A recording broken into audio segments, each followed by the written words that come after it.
Hi, Kathy with 3-Minute Piano Lessons. So let's move on to our new song called Down Up. I'll explain that title in a minute. Right off we can see we have up in the key signature that sharp sign. It's up on that high F line I pointed out in the previous video, as well as in the F clef down here, the line between the two dots. That's where those sharp signs are placed.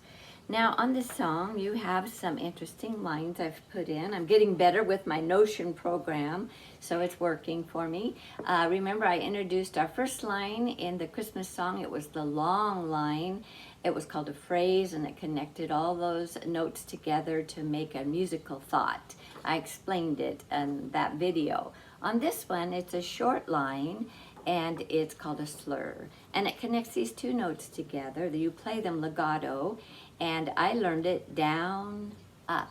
So you're dropping into the key, and then when you see the end of the slur, which ends on the B, you go up after you play, and I'll demonstrate that to you. Now there's another way that you can use a slur, but in this situation it's called a tie because they're the D's, and there's two D's together. Anytime you have two notes together and you see this little line, it's a tie. And so it's like you're not going to play that second note because the D is tied to it. You're just going to hold it down.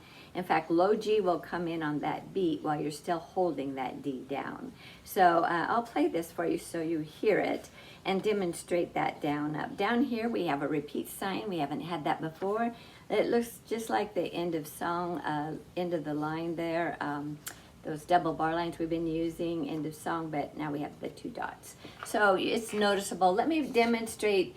Oh, while we're talking about technique, I wanted to point out in the A minor storm, the other song I just finished, when you drop into those chords, use your body weight. Don't strike at the chords with your wrist. You'll hurt your wrist. So when you want a nice big bold sound, learn to relax those arms and use your arm weight. You'll feel a difference, and the song, the tone comes out nice and powerful. It's a better tone than the striking at the keys.